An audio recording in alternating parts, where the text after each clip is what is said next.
So for those familiar with the Iron Hands chapter, its basic paint scheme is black. So it might seem a little odd that we've decided to undercoat this white. You can, of course, shortcut a certain degree of the process by undercoating in a useful color. Certainly if it's close to the base color of your model, that's great. So, I mean, we could have chosen to base coat him or undercoat him in black. But it is rather hard to see black in my little camera, so we're going to start with white. Also, one of the things you'll discover whenever you're undercoating, base coating, spray coating is it's very hard to get all of the model covered. There's inevitably going to be some slightly bits that have missed. Now, I don't know if you can see this, but you can possibly see that some of the bits, even though I've undercoated in white, are still a little bit on the grey side, the underside of the arm, for example. And there are ways around that, but it takes a bit more effort, and of course we're being lazy. So what we're going to do there instead is we're going to start from a white base color, and we're going to start with the base again. Start with the base. Use in this case we're going to have a kind of a grey coloured base. So we're going to start off with this one. This is Adeptus Battle Grey. It's an old workshop paint. There are modern equivalents. I think it's Eshin Grey, but I'm not exactly sure. You can get them from other ranges, and there'll be some variation of London Grey or Battleship Grey or something like that. It's a dark grey colour, and we're just going to go give the paint a shake. We're going to do the base of the model because we don't have any other paint on our miniature at the moment. We don't have to worry too much about accidentally getting any on them. I'm just going to work where I've picked up too much paint on my brush. I'm just going to work it into the base there, and as per usual, we're not going to make you watch this. We'll come back when he's done.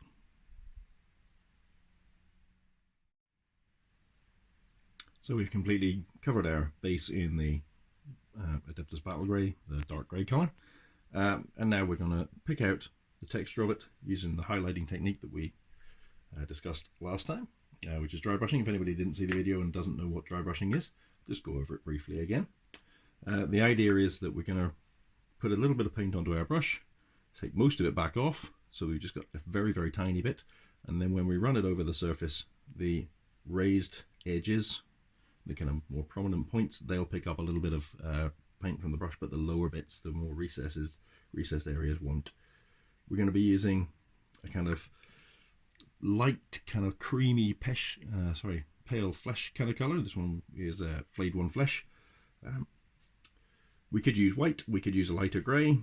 All I find is that the Flayed One Flesh or something like that gives it a slightly different tone, very, very slightly different tone. And I'm just using this tissue to wipe the worst of the Flayed One Flesh over. And again, hopefully you can see. Wasted a bit of time there talking, but hopefully you'll be able to see that the pronounced ridges pick up some of the colour, the recessed areas don't,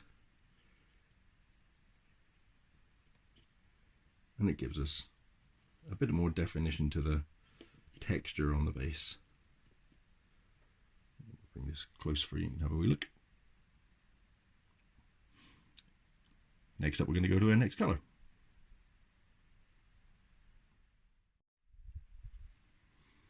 And our next colour is the base colour of the armour, in fact, most of the marine. And it's, being the Iron Hands Legion, it's going to be black. So, get ourselves a black. Give it a little bit of shake. Now, we don't have to use the very, very finest of brushes for this. One thing we will do is we'll take a little care just where the base is. We don't want to paint our base black, so just where the model meets the base, I'm going to use a slightly better brush, a brush that's in quite good nick, to get just where that meeting area is. But we're going to do the entire model, pretty much the entire one, no, the entire model, aside from the base. Again, we'll come back to that once we're done.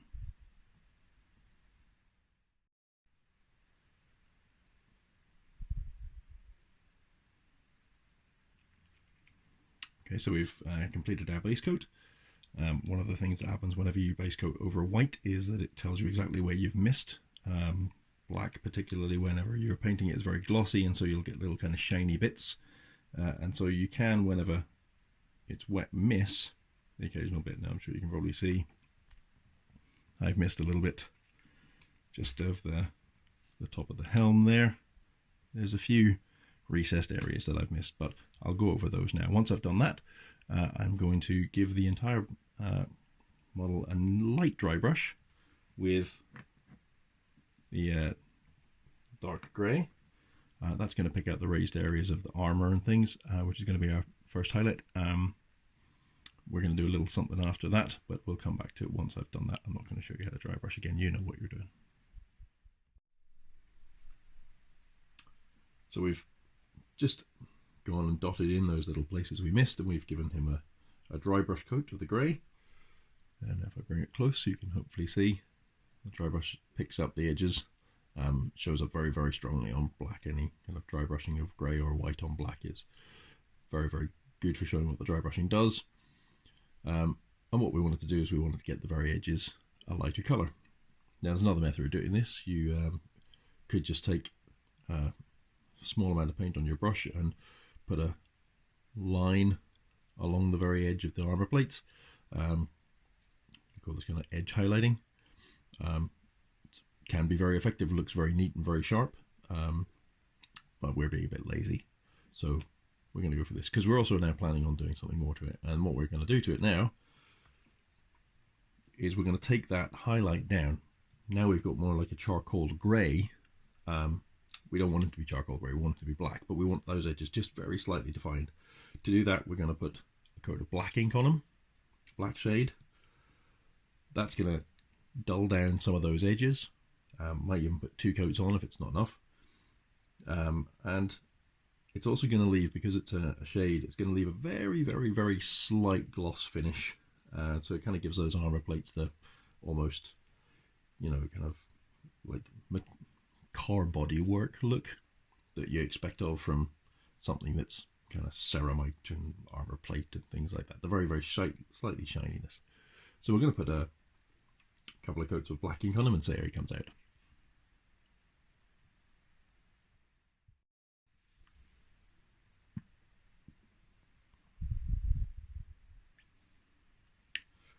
Okay, so we've given our Primaris Marine a couple of coats of the black shade. That's taken the highlights down a little bit of intensity. So we're ready for our next coats. What we're going to do now is we're going to add some of the lead belcher, the kind of gunmetal, and this is going to start to pick out the ironer parts of the iron hands. So we're going to go for obviously the hands, the pauldron trim, the semi-aquila parts of the bolt gun, and the kind of sub plate armor rolls as well. Just because this is a very small thing, I'm also going to, at this stage, I'm just going to paint up the little packs with a little bit of the dark grey as well, because they're going to get the same treatment following this coat. So we'll come back to that and see what it looks like once we've got those done.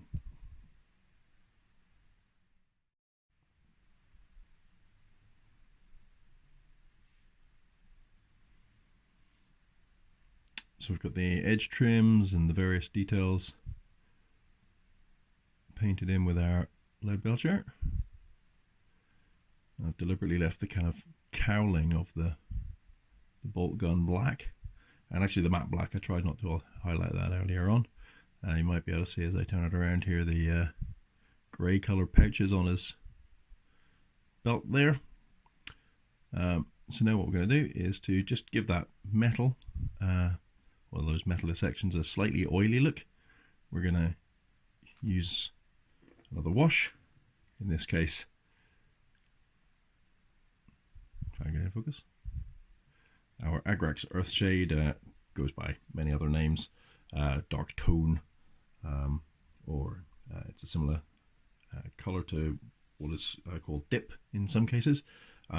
It makes a very nice oily kind of metal effect.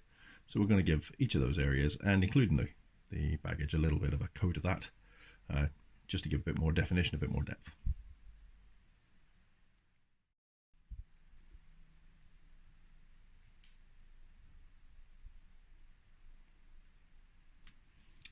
So we've given those parts a coat of the Agrax Earth shade. Hopefully it's just going to tone down the flatness of the metal colour. Again, produce some definition and give that nice oily effect. Now, one of the things I'm just going to touch on here whilst it dries is something that quite regularly happens, and that's you miss a bit. So whilst I was doing my ink coat there, I suddenly realised that the power cabling under here, and indeed his ass, I had missed in the previous coat. It happens.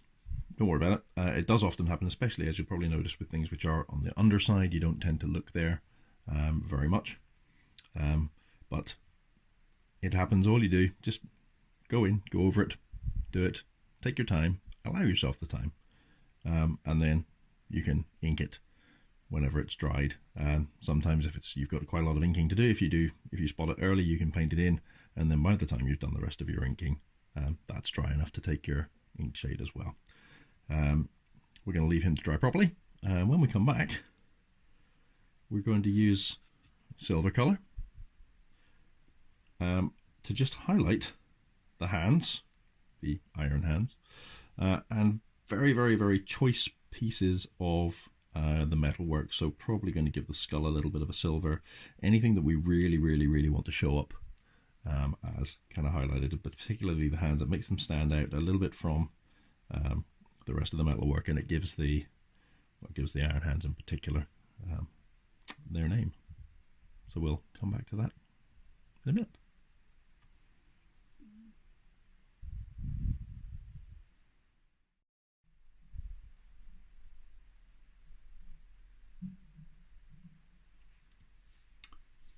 So if I bring the model up close, you can probably see that I've done my highlighting on the hands there, on the skull.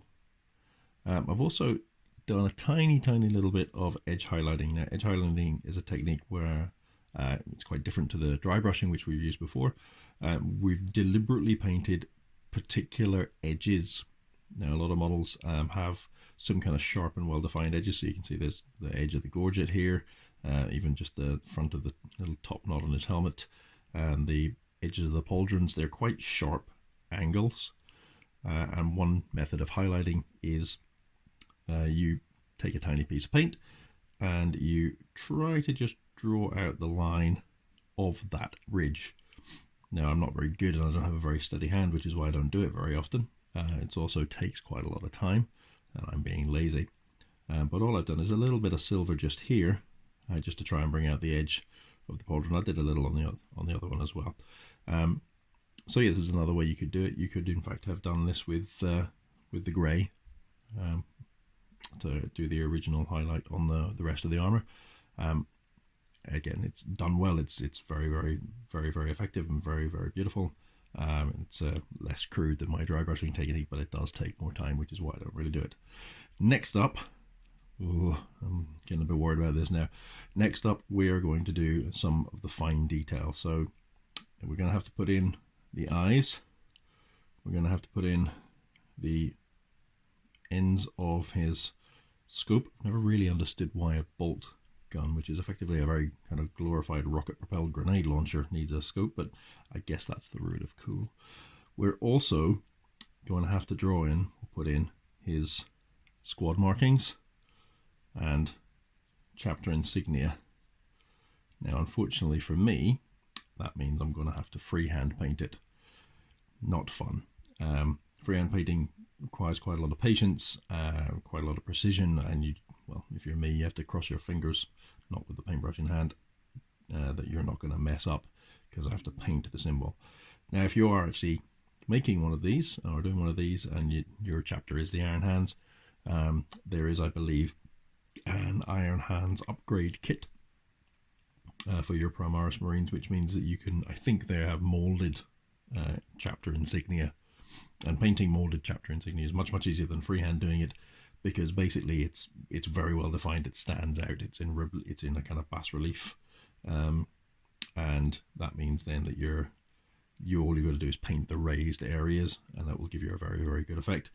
I'm not going to get to do that, so I'm going to take a deep breath, and I'm going to paint the insignia, the eyes, the squad marking, and the scope there. I'm also going to paint, this is probably quite hard to tell because it's very dark, this little purity seal here. So this is going to be, we're going to go back to the flayed one flesh, over there. I'm going to paint that, and then the little kind of actual seal we're going to paint in with the red. So same for the eye slit, the eye lenses, and the scope. They're going to be red dots, or red paints, red on that, a little bit of the flayed one flesh, and these two things are going to be in our white. So wish me luck.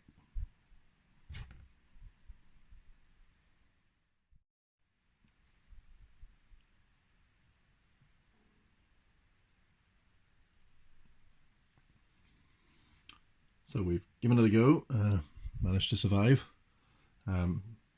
It's far from the best work you will ever see, but as I said, I never claimed to be a particularly good painter. Whenever you're doing fine detail like this, there's kind of balance between thinning down your paints in order to get a very smooth line and having them too thin and that they run is quite a difficult one to manage. I tend to paint, as you've probably seen, straight out of the pot, which means that tends not to go too far away from where I want it, but it doesn't always go as far as I want. Again, a little bit of a balance, and this miniature is never designed to be on display. It's going to be on the tabletop, 2, 3, 4, 5 feet away from you, so close enough for government work, as they say. We've got the little dots of red for the eyepieces for the seal there, and the last thing we're going to do then is we're going to put a little bit more depth into those red bits and also to the purity seals here.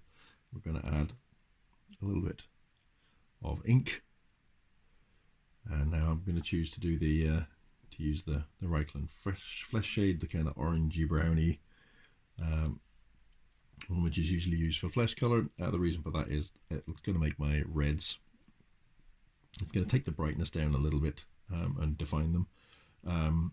If it was just the purity seal, I might be tempted to use a sepia instead, but again, we're trying to restrict the number of paints we're using.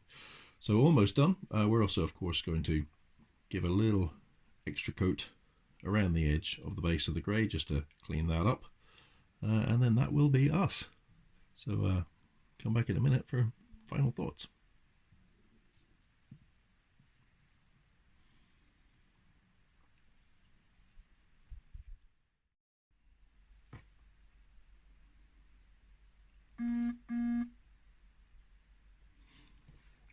So yep, here we have them fairly done. We've got the eyepieces done, we've got the freehanding done, we've got the little purity seal, gave the eyes and the scope and the purity seal a little bit of wash of the flesh. Now, and to me that's done, at least for our lazy painting purposes. If you want to, you can go into a lot more effort. You can put multiple colours into the eyepieces to give them a more rich and more defined colour, make them slightly less flat. There's lots of space on the model for additional free-handed painting, but just gonna turn them around so you can see. Now, one thing that has come to my attention is that I did the squad markings by modern standards wrong. That's not the right squad marking for a modern iron hand.